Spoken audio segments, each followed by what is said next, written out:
स्वामी जी, एक प्रश्न ये है कि एक चौपाई है जो अपने समाज में काफ़ी प्रचलित है और उसके बारे में बहुत भ्रांतियां भी हैं। ढोल गंवार शूद्र पशु नारी शकल ताड़ना के अधिकारी। इस पे ऐसा प्रतीत होता है कि समाज के किसी खास वर्ग को शोषण करने के लिए प्रेरित किया जाता है। तो इसके पीछे मर्म क्या है? राइट। सवाल बहुत अच्छा है और समाज में वाकई इसकी बड़ी चर्चा है। इसको लेकर बड़े प्रश्न चिन्ह उठे भी हैं। इस चौपाई में कहते हैं ढोल गंवार शूद्र पशु नारी सकल ताड़ना के अधिकारी।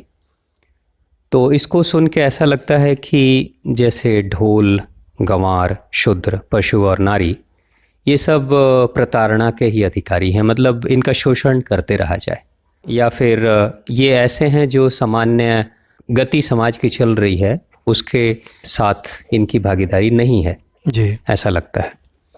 अब एक अगर हम थोड़ा बैकग्राउंड में जाकर देखें, तुलसीदास जी महाराज की बात भी अगर देखें या उनके द्वारा रचित महाकाव्य रामचरितमानस को देखते हैं, तो इस चौपाई में जो बात कही गई है कि जो महत्वपूर्ण है सबसे ज़्यादा वो है नारी, जी, और नारी की ताड़ना की भी बात की गई है कि मतलब ढोल गंवार शूद्र पशु के साथ में नारी को भी जोड़ा गया है। यानी जैसे एक सामान्य पुरुषों को जो अधिकार मिलना चाहिए वो अधिकार नारी को नहीं मिल रहा है, ऐसा इस चौपाई से आभास होता है। जबकि अगर हम रामचरितमानस को देखते हैं तो वहाँ की हालत तो ऐसी है कि सुरसा जैसी राक्षसी को भी सम्मान दिया जा रहा है। हनुमान जी महाराज ने उनको भी सम्मान दिया है। माता कैकेयी जो गलत उन्होंने एक ऐसा निर्णय लिया जिसके कारण से पूरा परिवार तहस नहस हो गया, डिस्टर्ब हो गया, लेकिन जिस दिन उनको यह एहसास होता है कि मैंने गलती की है, उस दिन रामचरितमानस में उनको भी बड़ा सम्मान की दृष्टि से देखा जा रहा है। माँ का दर्जा ही दिया जाता है। माता सीता को एक आदर्श नारी के रूप में देखा जाता है। इतना तक कि रावण की माता कैकसी को भी एक बड़े आदर्श नारी या मंदोदरी को भी आदर्श नारी के रूप में देखा जा रहा है। वहाँ नारी पूजनीय है। तो एक तरफ नारी को पूजनीय दिखाया जा रहा है, आदर्श के रूप में दिखाया जा रहा है, प्रस्तुत किया जा रहा है, और दूसरी तरफ नारियों को ताड़ना की बात की गई है। तो दोनों बातों में ऐसा लगता है कि या तो पहले की बात गलत है, सम्मान वाली बात गलत है, या फिर बाद की चौपाई में ये जो बात आ रही है वो गलत है। यहाँ हुआ क्या है कि हमने जैसे अर्थ लगाया है वो गलत हो गया है। अर्थ ये लगा कि ताड़ना का अर्थ होता है एक तो प्रताड़ित करना, एक ये अर्थ होता है, लेकिन एक दूसरा अर्थ भी होता है। दूसरा अर्थ होता है ध्यान देना, दृष्टि रखना। जैसे आप देखते होंगे ना, एक शब्द कहते हैं कि जो समाज में कुछ ऐसे नौजवान या कुछ ऐसे लोग हैं जो बहनों को घूर घूर के जब देखते हैं तो उनको कहते हैं कि वो ताड़ रहा है, ताड़ता है। देखना, ताड़ना यानी देखना, दृष्टि रखना उसके ऊपर। तो यहाँ ताड़ना का अर्थ प्रताड़ित करना नहीं है, ताड़ना का अर्थ है देखना, ध्यान देना, ये इसका अर्थ है। अब रही बात, अगर हम चौपाई को भी देख लें तो यहाँ बात सिर्फ स्त्री के अधिकारों की नहीं है, क्योंकि चूंकि स्त्री शब्द नारी शब्द है इसमें, तो इसलिए लगता है कि लोगों को लगता है कि नारी के शोषण की बात की गई है, यानी पुरुष प्रधान समाज में नारी के शोषण की बात की गई है। जबकि यहाँ ढोल की भी बात की गई है, यहाँ पे गंवार और शूद्र की भी बात की गई है और पशु की भी बात की गई है। तो यहाँ आप देखिए, जब आप ढोल बजाते हैं तो अगर हम ताड़ना को मारने पीटने से जोड़कर देखें तो ढोल को मारना पीटना शुरू कर दीजिए तो क्या अभी ढोल बजा पाएंगे? कभी ढोल फट जाएगा, बेसुरा हो जाएगा, लेकिन आप ढोल बजा नहीं पाएंगे, है ना। तो जो ढोलकी होता है, जो ढोल बजाने वाला यंत्र वादक होता है, वो ढोल बजाते समय अपनी दृष्टि चाहे उसकी कहीं भी हो, लेकिन मन की आंखों से ढोल के ऊपर एक दृष्टि, नज़र रखे रहता है हमेशा कि मेरे ताल, मेरा सुर कैसा हो रहा है, आवाज़ कैसी निकल रही है। यानी कि दृष्टि रखना, नज़र रखना। ढोल पे नज़र रखोगे तो ढोल अच्छे से उसकी आवाज़ आएगी, ध्यान रखोगे तो ढोल अच्छे से आवाज़ आएगी। दूसरी बात है पशु। पशु जो पाश में बंधा है, पशु यानी कि जो जानवर है। अगर आप कोई पशु के मालिक हैं तो पशु अगर आपने पाल के रखा है तो उसके ऊपर अगर आपकी दृष्टि नहीं रहेगी तो हो सकता है वो खतरे में चला जाए, हो सकता है वो किसी गड्ढे में गिर जाए। तो आपको या तो उसे बांध के रखना पड़ेगा या उसके ऊपर नज़र दृष्टि रखनी पड़ेगी, नहीं तो हो सकता है कोई उसको खोलकर चुरा कर लेकर चला जाए।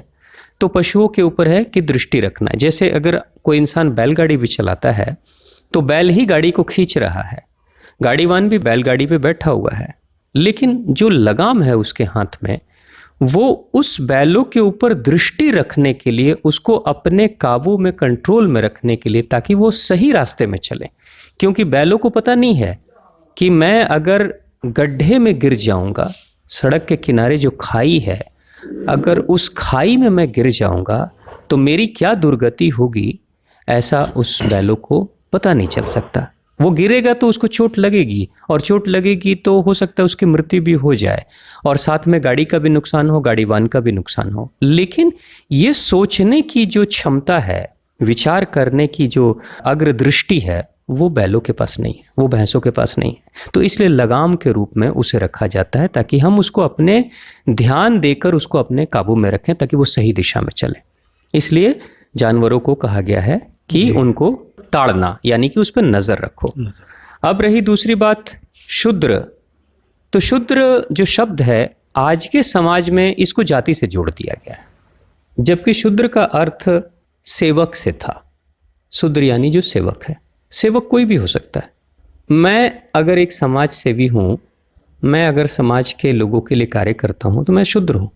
वाह, बहुत बढ़िया। हाँ, जो भी सेवा कर रहा है वो शूद्र है, किसी की भी सेवा कर रहा है। जाति से इसका कोई अर्थ नहीं, लेकिन लंबे सालों के अंतराल के बाद में खास जाति के साथ जोड़ दिया गया है। जैसे कोई इंसान अगर बहुत लंबे समय तक लोहे का काम करे तो उसको जोड़ दिया जाएगा कि ये तो लोहार है। जबकि आज के समाज में आप देख लो, यहाँ कोई भेद ही नहीं है, क्योंकि यहाँ ब्राह्मण क्या कार्य कर रहे हैं, क्षत्रिय क्या कार्य कर रहे हैं। सभी क्षत्रिय ऐसा नहीं है कि सभी के सभी भारत की रक्षा के लिए कार्य कर रहे हैं या योद्धा ही हैं, ऐसा नहीं है। वो व्यापारी भी हैं, वो राजनीतिज्ञ भी हैं, वो शिक्षा में भी हैं, वो सेवा का भी कार्य कर रहे हैं, सब कुछ कर रहे हैं। तो अब कार्य को किसी भी खास सीमा में बांध के नहीं रखा गया है। तो इसलिए अब ऐसा नहीं है कि कोई पर्टिकुलर खास जाति के लोग खास कार्य करेंगे। अभी सभी कोई भी कार्य कर सकता है, उसकी मर्जी उसकी क्षमता के ऊपर निर्भर करता है। तो शूद्र यहाँ सेवक की बात की गई है। अब जैसे आप अगर किसी कंपनी के मालिक हो, कोई कंपनी आप चला रहे हो, कोई दुकान आप चला रहे हो, आपने सेवक को रखा है। सेवक यानी एम्प्लॉय, सेवक यानी कर्मचारी। अगर आपने रखा है, उस पर ध्यान नहीं रखोगे तो फिर वो क्या करेगा? वो ज़रूर आपके बिजनेस व्यापार में कोई ना कोई गड़बड़ी करेगा। जैसे मान लो कि आपकी गाड़ी है और आपने कोई ड्राइवर रखा है और आप कहीं लंबी यात्रा में जा रहे हो, रात का वक्त है, ड्राइवर आगे बैठा हुआ है, आप पीछे की सीट पे बैठे हुए हो और आपको नींद आ रही है और आप सो रहे हो। तो अक्सर देखा गया है कि मालिक अगर बैठकर सो रहा है तो धीरे धीरे ड्राइवर को भी नींद आने लगती है, और कई बार एक्सीडेंट्स भी ऐसे हुए हैं। लेकिन अगर मालिक जगा हुआ है तो वो सिर्फ ड्राइवर को इतना पता हो कि भाई मेरा मालिक जगा हुआ है, तो वो सतर्क रहता है, उसे कोई गलती नहीं होती। और रोजगार व्यापार में ये भी देखा गया है कि जितना ही ज़्यादा मालिक सतर्क होता है, जागृत होता है, और जितना ही ज़्यादा वो अपने कार्य में समय देता है, इन्वॉल्वमेंट जितनी ज़्यादा रखता है, उतना ही ज़्यादा उसके एम्प्लॉय बेहतर कार्य करते हैं। और जिस व्यापार में मालिक की निष्क्रियता जितनी ज़्यादा होती है, उतना ही एम्प्लॉय की तरफ से गड़बड़ियाँ होती हैं, क्योंकि वो भावनात्मक रूप से नहीं जुड़ा है। जो एम्प्लॉय है वो भावनात्मक रूप से नहीं जुड़ा है, पैसे उसके नहीं लगे हैं, वो तो बस उतना ही करेगा जितने से कि उसकी सैलरी बन जाए। ये मालिक के ऊपर निर्भर करता है कि वो दृष्टि कैसे रखे, ध्यान कैसे रखे, मतलब उसको उस समय की भाषा के अनुसार से ताड़ना, उस पर दृष्टि रखो, जागृत अवस्था में रहो, वरना आप कभी भी लॉस में चले जाओगे। तो यहाँ शूद्र का अर्थ है सेवक। अब रही बात नारी, नारी शब्द, तो नारी को क्यों कहा गया? नारी के साथ में एक शब्द जुड़ा है, दो अलग अलग शब्द कर दिए गए हैं, पशु नारी। जबकि ये पशु नारी तो पशु तो है ही, लेकिन एक और नारी जो पशुता को धारण करती है, ओहो, ओके। जो पशुता को धारण करने वाली नारी है वो ताड़ना के अधिकारी है। उसके ऊपर दृष्टि रखो, नहीं तो वो गलती करेगी। एक तो अर्थ ये हुआ कि नारी ऐसी है जिसको किसी ना किसी के संरक्षण की जरूरत है। जैसे वो अपने घर में है तो माता पिता का संरक्षण मिलेगा, अपने ससुराल में जाएगी तो पति और ससुराल वालों का संरक्षण मिलेगा। यानी कि सी नीड्स सम प्रोटेक्शन, कोई ना कोई उसके ऊपर ध्यान रखे। तो एक तो वो है प्रोटेक्शन के पर्पस से, सुरक्षा के पर्पस से रखा गया। दूसरी चीज, वो नारी जो पशुता को धारण करती है वो ताड़ना के अधिकारी है। जैसे ताड़का एक स्त्री है लेकिन ताड़का एक राक्षसी है। तो जिस वक्त ऋषि विश्वामित्र भगवान श्री राम को लेकर जाते हैं अपने वन प्रदेश में, सिद्धाश्रम के पास में जब लेकर जाते हैं और वहाँ पे राक्षसी ताड़का जब आती है तो ऋषि विश्वामित्र ने कहा था, हे राम, इससे इस वन प्रदेश को मुक्त करना पड़ेगा क्योंकि ये राक्षसी है, 1000 हाथियों का दम है इसके अंदर और ये हमेशा कोई ना कोई ऐसी गतिविधि करते रहती है जिससे कि हमारी साधना में विघ्न उत्पन्न हो। और इसके कारण से ये पूरा का पूरा प्रदेश वीराना हो गया। यहाँ की जो बस्तियाँ थी वो सारी की सारी उजड़ गई, ऐसी राक्षसी है ये। तो इसके ऊपर दृष्टि रखना है, उससे इस प्रदेश को मुक्त करना है। तो उसके लिए भगवान श्री राम ने उस राक्षसी का वध भी किया था, ऐसा ऋषि के कहने पे। तो वो स्त्री जो पशुता को धारण करती है, वो नारी जो पशुता को धारण करती है, वो उसके ऊपर दृष्टि रखो, उससे गलती ना हो। और अगर वो गलती कर रही है तो उसके सुधार के लिए जो भी उचित है वो कार्रवाई करो। तो ये सामान्य स्त्रियों की बात नहीं हो रही है जी। ये पशुता धारण करने वाली स्त्रियों की बात हो रही है।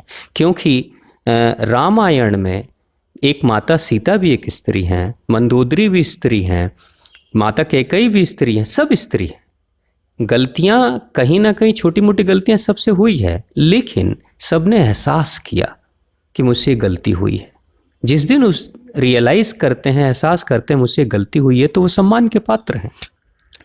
रामायण की कथा में अगर आप देखेंगे तो उसमें तो ये भी दिखलाया जा रहा है, उसमें ये भी चर्चा आती है कि भगवान श्री राम ने तो मंथरा को भी क्षमा किया था, उनको भी माफ़ी दे दी थी उन्होंने, क्योंकि मंथरा को भी एहसास हो जाता है कि मुझसे ये गलती हुई थी। तो यहाँ इस पूरे चौपाई में कहीं पे भी किसी को प्रताड़ित करने का इरादा नहीं है। लेकिन फिर भी समाज में आज जो समाज में इतनी सारी जो बातें चल रही हैं कि भाई प्रताड़ना तो हुई है, तो आखिर कारण क्या है और क्यों किया गया है, तो इसके पीछे बहुत ही सुनियोजित तरीके से इस षड्यंत्र को, इन बातों को बदनाम करने के लिए, भारतीय सभ्यता और सनातन परंपरा को बदनाम करने के लिए, ये मध्यकालीन भारत के समय में ऐतिहासिक रूप से हमारे महान ग्रंथों को विकृत करने के लिए उनमें इस तरह की कुछ विकृतियां डाली गई थी और इन तरह की चर्चाएं शुरू हो गई थी, ताकि भारत की जो सभ्यता है उसको ज़्यादा से ज़्यादा बदनाम किया जा सके। और जिन ग्रंथों के आधार पर हम अपने जीवन शैली को जी रहे थे और बेहतर ज़िंदगी जी रहे थे, बेहतर राष्ट्र हमारा बना था, उसको विकृत करने के लिए सोच को विकृत कर दो, समाज में भेद ला दो, आपस में लड़वा दो, फूट करो और राजनीति करो, राज करो। ये राजनीतिक शैली थी अंग्रेज़ों की। और बाद के समय के बहुत सारे आक्रांता जो आए थे, उन सब ने यही सोचा कि अगर भारत ऐसा ही यूनाइटेड रहेगा और भारत के लोग आपस में ऐसे ही एक दूसरे से मिलते जुलते रहेंगे तो फिर हम कभी राज नहीं कर पाएंगे, क्योंकि बड़ा शक्तिशाली देश है। तो इनमें फूट लाने के लिए क्या करें, तो फिर इस तरह की चीज़ें कि भाई समाज में ऐसे करो ताकि कि हाँ देखो कितने तुम्हारे जो पूर्वज थे वो शोषण किया करते थे, है ना, कि भाई देखो शूद्र की प्रताड़ना हो रही है तो नारी की प्रताड़ना हो रही है, तो इस तरीके से शूद्र को अलग कर दो, नारी को अलग कर दो समाज से। तो बात यहाँ क्या है कि, और अभी तो भारत के इतिहासकारों ने इन चीज़ों को देखा भी है और अब तो सामने चर्चाएं भी आ रही हैं कि बड़े बड़े जो राइटर्स हुए, इन लोगों ने भारत के महान ग्रंथों को विकृत करने के लिए और भ्रांतियाँ लाने के लिए इस तरह की चर्चाओं को बल दिया था। अब रही बात इस चौपाई की, तो इस चौपाई को अगर देखें तो 2 सेट है इनके शब्दों में। ये ढोल, गंवार, शूद्र, पशु और नारी, ये 5 शब्द अलग अलग नहीं हैं। इनको हम 2 तरीके से देख सकते हैं, एक तो ढोल और दूसरा है गंवार शूद्र। एक है ढोल दूसरा है गंवार शूद्र, यानी सेवक कैसा, गंवार। गंवार। आप ऐसे एम्प्लॉय कर रख लो जो गंवार है, बिल्कुल कोई काम नहीं जानता है, एक्सपर्टाइज नहीं है, उसके काम करने की जो क्षमता है वो ठीक नहीं है ना। तो गंवार एम्प्लॉय क्या करेगा, वो बेड़ा गर्क करा देगा आपके व्यापार बिजनेस का। तो यहाँ पे वो सेवक जो गंवार है उसको ध्यान में रखना, उसके ऊपर दृष्टि रखना, नहीं तो वो गलती करेगा। और दूसरा शब्द है पशु नारी, अलग अलग नहीं है। पशु नारी यानी नारी वो है जो पशुता को धारण किए हुए है और गलती भी कर रही है मगर गलतियों को एहसास भी नहीं कर रही है।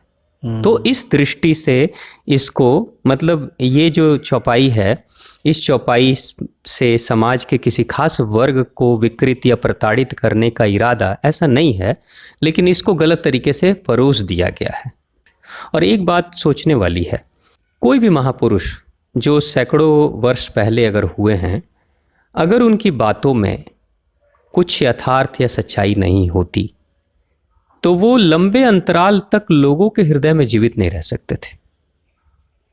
भगवान बुद्ध के समय को आप देख लो, महावीर जैन को देख लो, भगवान बुद्ध के समय भी बड़े बड़े उस समय ज्ञानी जन थे और उनके बाद भी बहुत सारे ज्ञानी आए हैं, लेकिन जो हृदय में स्थान भगवान बुद्ध का है, महावीर जैन का है, वो स्थान उस समय के दूसरे महान लोगों ने वो नहीं बना पाए या बाद के लोग भी नहीं बना पाए।